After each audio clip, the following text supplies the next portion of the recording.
Hi everyone, my name is Luke Tarian, and the vitamin I'll be presenting today is thymine, which is also known as thiamine or vitamin B1.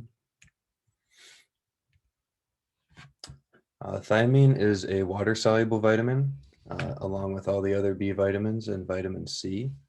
And one of the main roles that thiamine plays in the body is that it's a cofactor for carbohydrate metabolism.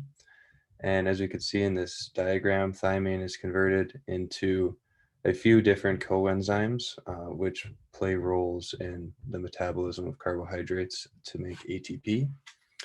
And thiamine is also important for nerve, muscle, and heart function.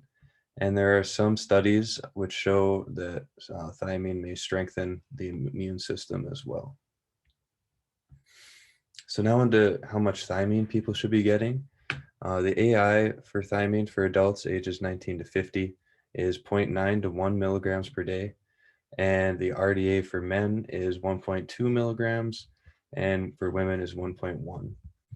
And if people do not get this recommended amount of thiamine, they can develop thiamine deficiency, which can lead to a few harmful diseases. In this picture on the left, we can see an individual with beriberi, which is common in people who only eat white rice, which leads to a thiamine deficiency because the husk of rice is really what has the thiamine in it. So by only eating white rice, it's very easy to not get adequate amounts of thiamine. And this leads to muscle wasting, and it can eventually cause heart failure. And a second disease linked to thiamine deficiency is Wernicke-Korsakoff syndrome, which is common in people who have alcohol abuse problems. And this leads to a decrease in thiamine absorption and an increase of excretion of thiamine in the urine. And also, it leads to a decrease of storage thiamine in the liver. So these are very common in individuals with thiamine deficiency, but thiamine toxicity is not very common because it is a water-soluble vitamin and is easily excreted in the urine.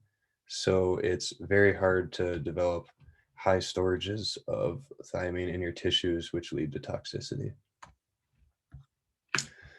Some foods which are rich in thiamine are protein foods such as lean meats, which include pork chops, also include seafood and poultry. And whole grains, seeds, and beans are also a great source of thiamine, such as brown rice, as I mentioned before, flaxseed and sunflower seeds. And some beans, such as black beans and navy beans, are also very good sources. Dairy products such as yogurt and milk also contain thiamine.